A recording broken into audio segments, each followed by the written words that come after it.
On a Wednesday morning in September of 1962, in a small stretch of road just outside a farming and logging town in central Oregon, 30 people stood along the roadside watching a state highway crew attempt to move a boulder that had not moved since before any of them were born, and the mood in that crowd rested somewhere between quiet entertainment and genuine curiosity, because there was something about the situation that felt unusual enough to draw attention, but familiar enough to invite commentary.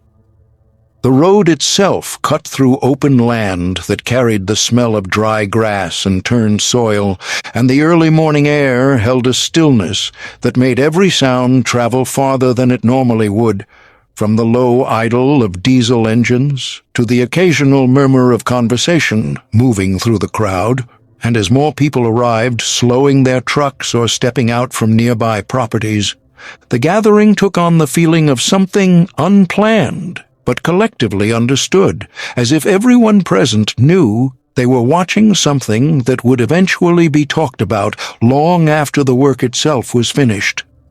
At the center of that attention sat the boulder, partially exposed on one side and buried deep on the other, its surface dark and uneven, marked by time, in a way that made it feel less like an obstacle and more like a permanent part of the land. And even from a distance it carried a weight that could be felt rather than measured, because the scale of it did not need explanation for anyone who had spent enough years around heavy work to recognize what could and could not be moved easily. The state highway crew had been working on it for 2 days, and by the third morning the evidence of those efforts was written clearly into the ground around it, where drill marks, cut into the exposed face, showed where attempts had been made to weaken its hold, and the disturbed soil along the edges revealed where machines had already pushed and failed, leaving behind a pattern of effort that had produced very little change. The D8 dozer sat positioned slightly back from the stone, its blade angled forward, its size and power unmistakable, and for a moment the operator inside adjusted his posture, preparing for another attempt, while the crew chief stood off to the side with his hands resting firmly on his hips, his attention fixed on the machine in a way that suggested he had already run through every possible outcome in his head, and found none of them particularly promising. The engine rose in sound as the dozer began its approach, the tracks gripping into the road surface as it moved forward with steady intent. And as the blade made contact with the boulder, there was a brief moment where everything seemed to align, where the force applied looked sufficient and the angle appeared correct, and for that fraction of time it felt as though the stone might finally respond. But it did not. The tracks began to spin against the surface beneath them. The forward motion slowed, then stopped, and instead of pushing the boulder forward, the machine shifted slightly sideways, its weight redistributing in a way that made the effort lose direction rather than gain it, and the stone itself remained exactly where it had been, unmoved, unchanged, as if the force applied to it had simply been absorbed and returned without effect. A small ripple of reaction moved through the crowd, not loud, not disruptive, but noticeable, because moments like that carry a kind of shared recognition, the understanding that what was expected to work had not worked, and that the situation had not improved. Someone laughed. It was not a harsh sound, not even particularly intentional, but it carried just enough edge to signal that what was happening had crossed from effort into spectacle, and once that shift occurred, it changed the way the crowd watched, because now they were not just observing work being done, they were waiting to see what would happen next. The operator eased off, the engine dropped back to a lower idle, and the crew chief stepped forward slightly, his stance unchanged, but his attention sharpening in a way that suggested he was recalculating not just the problem, but the limits of what he had available to solve it. And for a few seconds nothing moved, nothing changed, and the boulder remained exactly where it had been for longer than any person there had been alive. If you find yourself drawn into moments like this, where the outcome is uncertain and the solution is not immediately clear, then stay with this story, because what is about to happen will shift everything you think you understand about power, about machinery, and about the difference between knowing something and simply having the ability to try it. The crew chief stepped back, exhaled slowly, and looked over the ground one more time, scanning not just the stone, but the marks left by every attempt that had already been made. And for the first time that morning, there was a pause that did not feel temporary, a pause that suggested the next step was not obvious.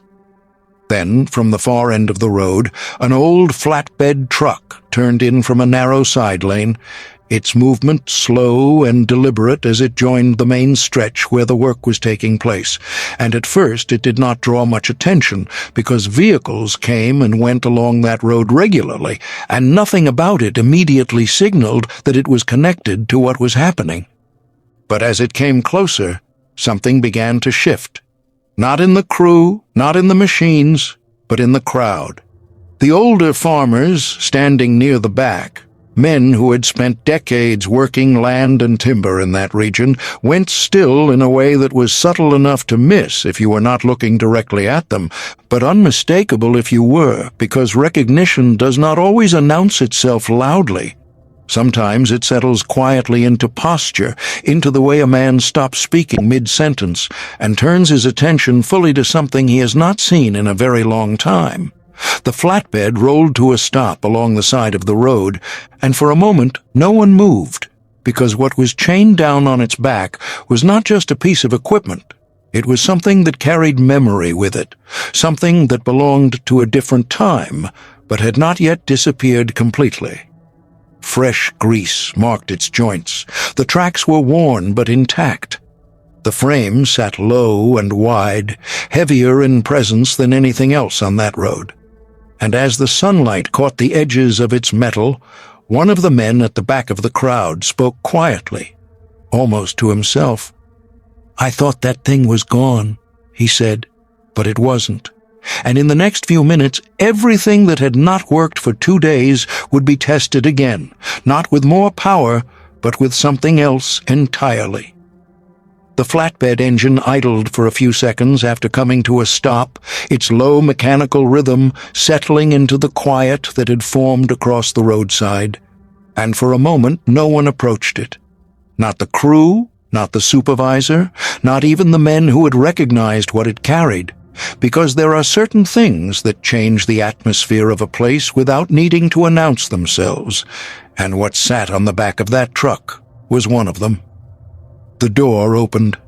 August Winters stepped down without hurry, his movement steady and unremarkable in a way that did not draw attention to itself, and if someone in that crowd had not known who he was, they would not have found anything in his appearance that demanded notice, because there was nothing outward about him that suggested he had come to solve a problem that had already resisted everything else brought against it.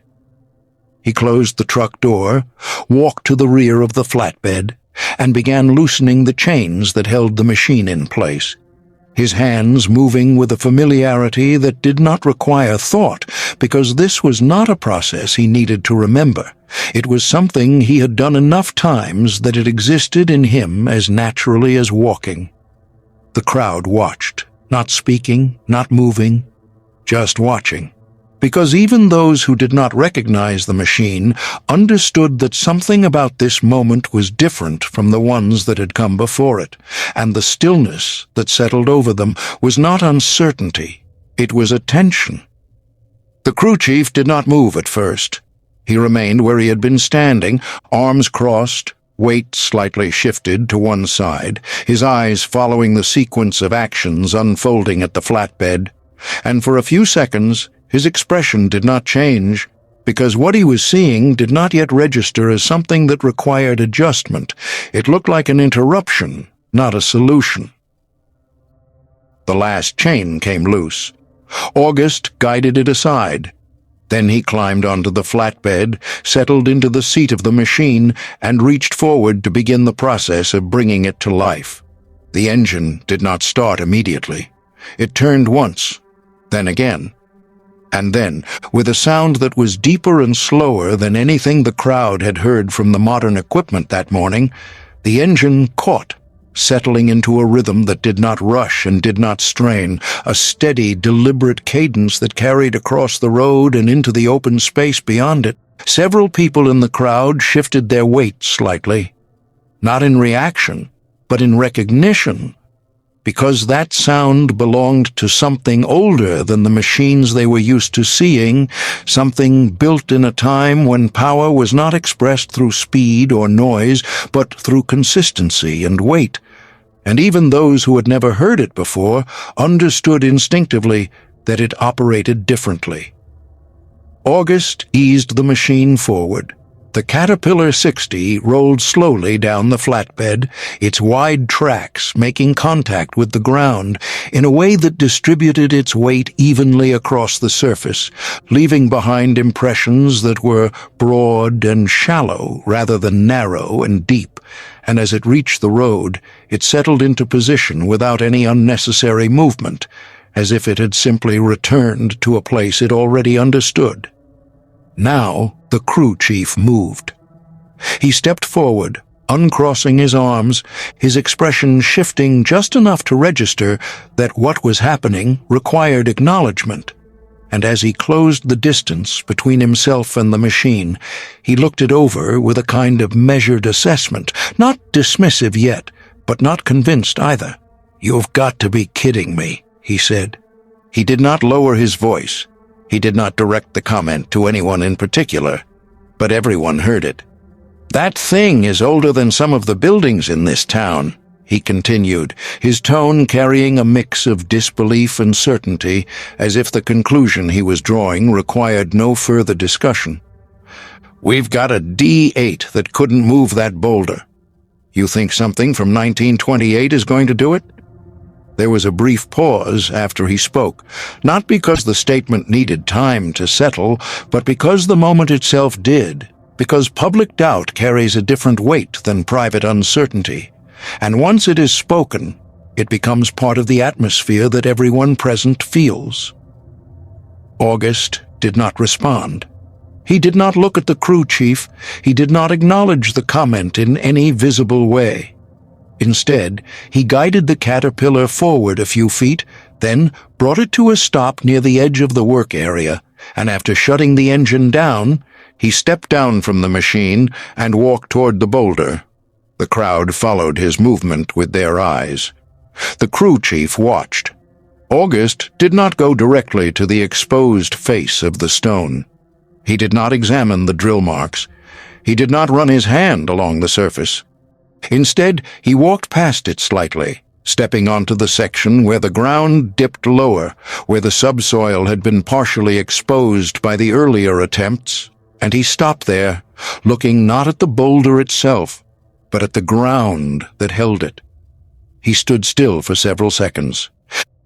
Then he shifted his position slightly, changing his angle, taking in the relationship between the stone and the earth around it, the way the clay beneath had been disturbed, the direction of the marks left by the dozer blade, and the subtle changes in texture that revealed where pressure had already been applied and where it had not.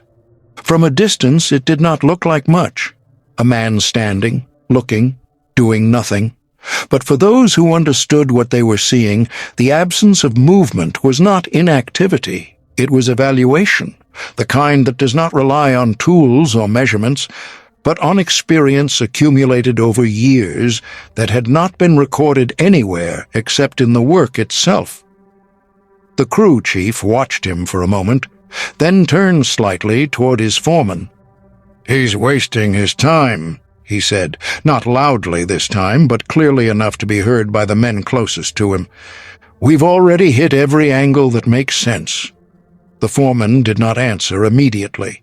He looked at August, then at the boulder, then back at the ground, and though he did not say anything, there was a hesitation in his expression that had not been there before, because something about the way August was approaching the problem did not match the way it had been approached so far. August stepped back, turned, walked to the caterpillar, climbed back onto the seat, and without speaking a single word, he began to position the machine. Not in front of the boulder, not directly behind it, but at an angle, 45 degrees to the northwest face. The crew chief saw it immediately. He shook his head. "Wrong angle," he said to his foreman. "He'll never get traction from there." But August did not adjust.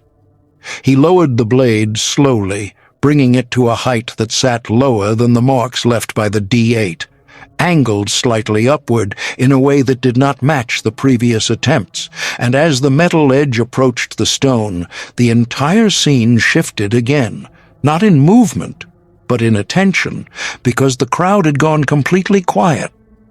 No one laughed now, no one spoke, because something about what was about to happen did not feel like another attempt. It felt like the beginning of something different. The silence that settled over the roadside at that moment was not the kind that comes from uncertainty alone. It was the kind that forms when people begin to realize they are about to see something they do not fully understand. And the absence of sound made every small movement more noticeable, from the slight shift of boots in the dirt to the low mechanical creak of the caterpillar as its weight settled into position.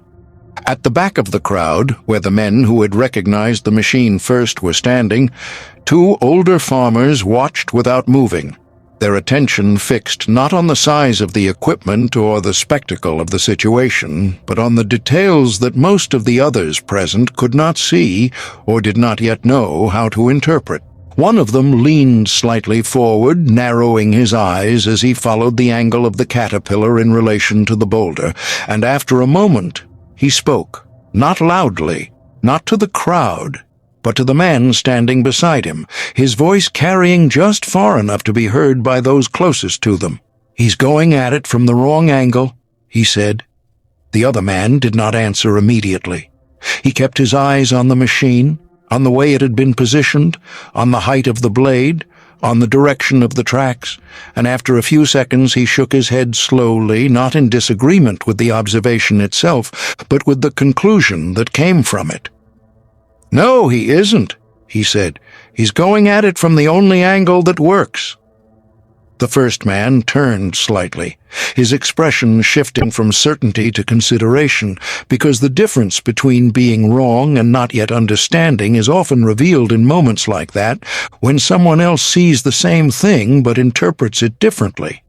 The second man continued, his voice steady, his explanation unfolding in a way that did not rush and did not simplify what was being said, because what he was describing was not complicated in theory, but it required a way of thinking that most of the people watching had not practiced. "That D8 hit it straight on," he said. "All that force went into one point, right at the blade, and the boulder pushed back the same way, straight through the machine.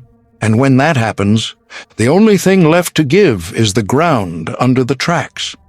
He paused briefly, glancing toward the marks left behind by the earlier attempts, the churned surface, the disturbed soil, the places where traction had been lost, not because the machine was weak, but because the force had nowhere else to go.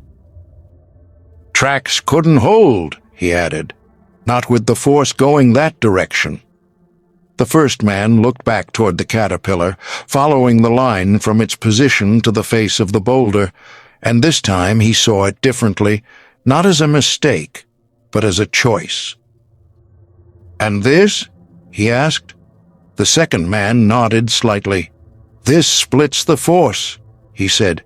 45 degrees means you're not just pushing, you're lifting too, even if it doesn't look like it." He raised his hand slightly, not pointing, but indicating the direction of the angle. "One part of that force is going sideways, trying to move the stone out of the way, but the other part is going up, trying to break the hold underneath it. And that's what matters, because that rock isn't just sitting there, it's locked in." The word settled differently than the others. Locked. Because it described something that had not been visible, something that could not be seen just by looking at the surface, but that explained why nothing had worked so far. The first man considered it. "And the tracks?" he asked. The second man's gaze dropped briefly to the caterpillar's undercarriage, to the width of the metal that made contact with the ground, to the way its weight was distributed across a larger area. "Wider," he said. "More ground under it. He's not fighting for grip the same way the D8 was." He shifted his stance slightly, his boots pressing into the dirt, as if grounding the explanation in something physical rather than abstract. "Less pressure per inch," he continued, "means the ground holds instead of breaking." The first man nodded slowly, the understanding settling into place not as a sudden realization, but as something that made sense once it had been seen from the right perspective. "He used to log that back country," the second man added after a moment, his voice carrying a different kind of weight now, not technical but personal, because knowledge does not come from nowhere. It comes from time spent in places where mistakes cost more than inconvenience. 30 years pulling timber out of ground nobody else would touch. He looked toward August. "He knows what that soil is going to do before it does it." The explanation did not travel far beyond the men who stood closest to them, but it did not need to, because something had already begun to change in the way the crowd watched, not because they understood the details, but because they could feel that something different was about to happen. At the center of that attention, August adjusted the caterpillar slightly, making a correction so small it would have been invisible to anyone not watching closely, aligning the blade with a point on the boulder that had not been used before, and when he lowered it into position, the contact was precise, not forceful yet, but deliberate. He settled into the seat, placed his hands on the controls, and for a moment, nothing moved. Not the machine, not the crowd, not even the crew. Because the difference between trying something and knowing something is about to work is often found in the stillness just before the action begins, and that stillness held across the entire scene, stretching long enough for everyone present to feel it. The crew chief shifted his weight slightly, his arms no longer crossed, his attention now fully fixed on the caterpillar, not with dismissal, but with something closer to scrutiny. Because even without accepting what he was seeing, he could not ignore it. August engaged the machine. The engine responded immediately, its deep, steady rhythm returning, not rising sharply, not straining, but settling into a consistent output that matched the way the machine had been designed to work. And as the tracks began to move, they did not spin, they did not slip, they pressed into the ground and held. The blade made contact, the force began, and for the first several seconds, nothing changed. But this time, the absence of movement did not feel like failure. It felt like something building. As the sound of the caterpillar settled back into a low idle and the last of the movement faded from the road, August Winters did not look toward the crowd, did not acknowledge the clapping, and did not pause in a way that suggested he was aware of the attention that had gathered around him, because the work itself had already been completed, and to him there was nothing in what had just happened that required recognition beyond that. He lowered the blade fully, shifted the machine into reverse, and guided it away from the disturbed ground with the same steady control he had used throughout the entire operation, the wide tracks pressing into the road surface without slipping as he repositioned it near the flatbed, and once it was aligned, he shut the engine down again and stepped off without hesitation, moving directly to the chains as if the sequence had already been decided before he ever arrived.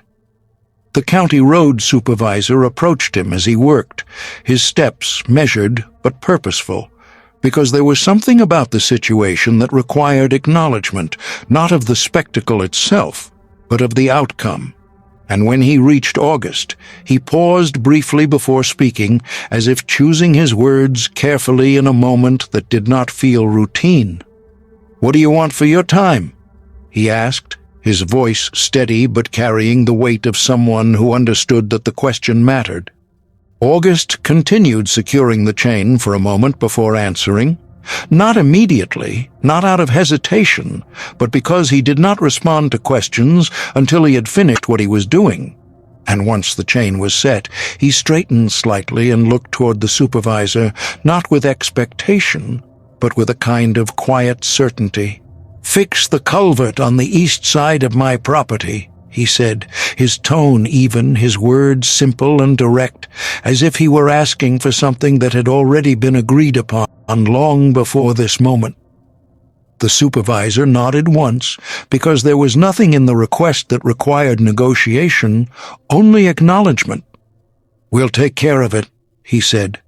August gave a slight nod in return, not as thanks, but as confirmation, and without adding anything further, he moved to the front of the flatbed, climbed into the truck, and brought the engine to life, the sound of it blending briefly with the lingering noise of the worksite before settling into its own steady rhythm as he pulled away from the roadside.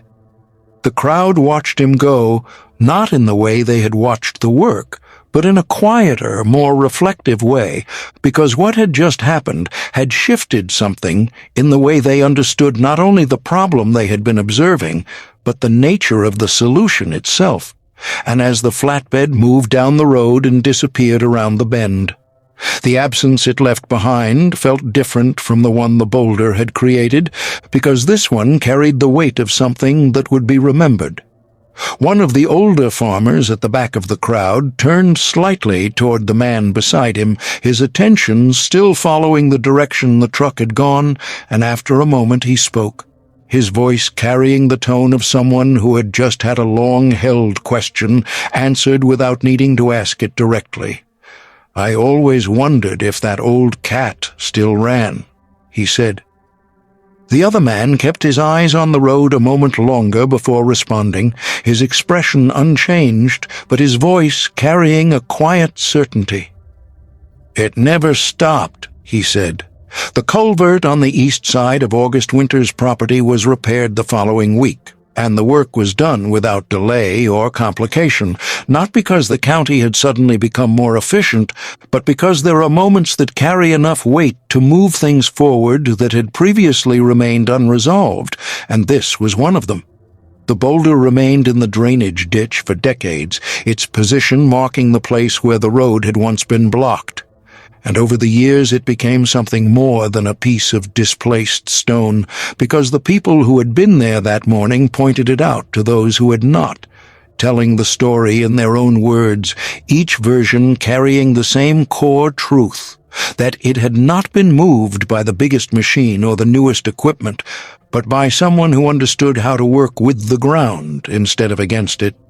Children who had not yet been born when it happened grew up hearing about it, and when they passed that stretch of road, they were shown the exact spot where the caterpillar had stood, where the boulder had been, and where it had ended up. And the story carried forward not as something exaggerated or changed, but as something remembered clearly enough that it did not need to be altered to remain meaningful. The crew chief, whose name was Robert Daly, continued his work with the Highway Department for many years after that day, and when he retired in 1989, he spoke about it in a way that did not center on the difficulty of the problem or the limitations of the equipment he had brought, but on what he had learned from watching it be solved, explaining that in all his years of training and experience, there had been few moments that clarified something so completely, because what he had witnessed was not a failure of machinery, but a difference in understanding.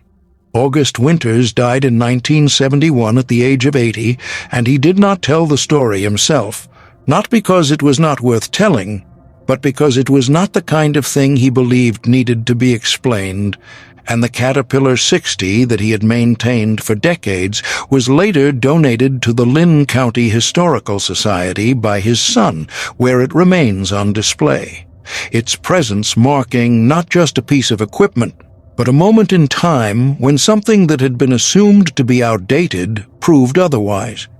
The placard beside it does not describe it in terms of horsepower or age, and it does not compare it to the machines that came after it, but instead states simply that it moved what modern equipment could not, and that the reason for that was not found in the machine itself, but in the way it was used, because the principles that governed its operation had not changed, only the way they were understood.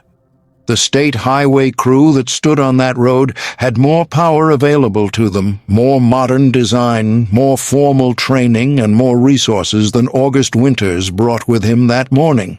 And none of those things were incorrect or insufficient on their own, but they were not enough to solve the problem as it presented itself, because the solution required something that could not be added after the fact.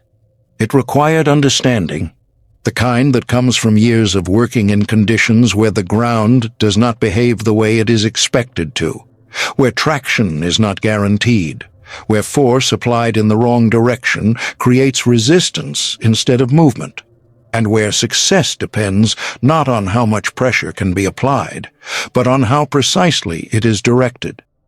The boulder had been there since the last ice age, embedded in a way that resisted every attempt made against it until that morning. And in the end, it did not move because a larger machine was brought in, or because more force was applied, but because someone understood how it was being held in place and how that hold could be broken without fighting against it directly. Power alone did not move it. Understanding did. And that difference, though it is not always visible in the moment, is what separates effort from result in ways that cannot always be measured until the outcome makes it clear.